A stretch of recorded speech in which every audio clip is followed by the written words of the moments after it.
everyone, it's Friday here at Craft Clutch. That means it's another Coaster Friday, and this week I am making a beach themed coaster.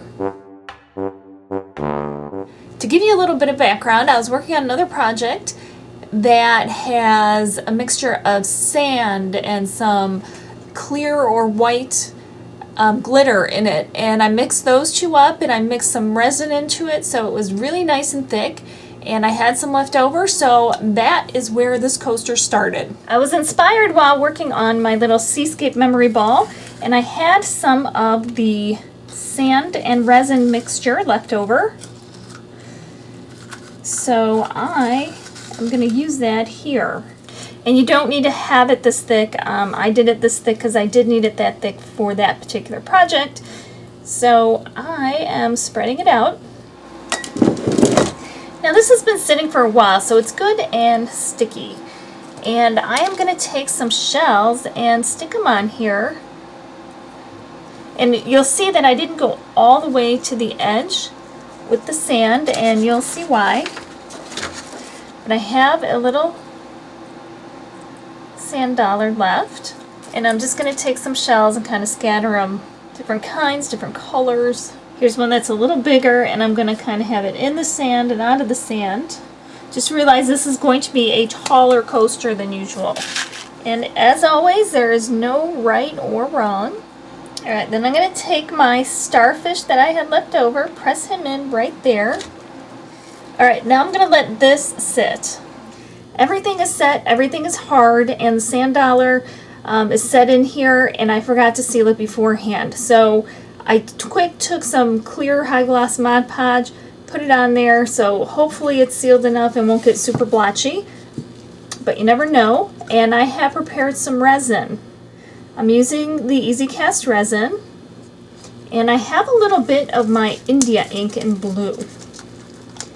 So we're going to do kind of a small pour at the moment. I'm going to stick my stick in here, and I'm going to get most of it off.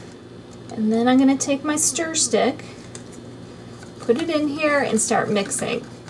This is the blue India ink, and this is supposed to obviously be water, kind of coming up onto the edge of the sand.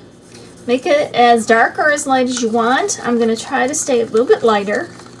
And then I'm going to pour and drip it into these areas where the water would be. And I don't know if maybe I should have gone a little bit darker or not. I don't really know. So I'm going to get rid of the bubbles, and I'm going to tell you right now, I kind of think that's actually an optional step because it is the water and ocean. So probably you don't even have to do that step.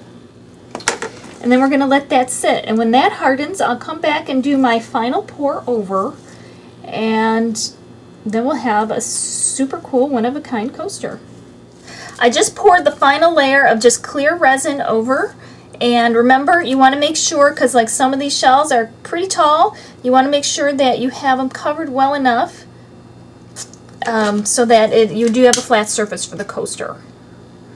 And if you're using it for anything other than a coaster, then it really doesn't make any difference. You do it any way you want. So I'll come back every once in a while and make sure I don't have any additional bubbles. I'm back to unmold the coaster. And here it is. I got the shells, I got the sand dollar, the starfish, and I have some of the blue water with the sand and the sparkles in the sand, and that's it. It's a little different take on a little beachy theme, so I hope you like it. Hope you give it a try. Remember to rate, comment, and subscribe. Remember, you can find me on YouTube, Pinterest, Facebook, Twitter, Instagram, Roku, Tumblr, and my website, craftclotch.com. And remember, we will definitely see you next time. If I don't see you here, I'll see you in one of those places, and happy crafting.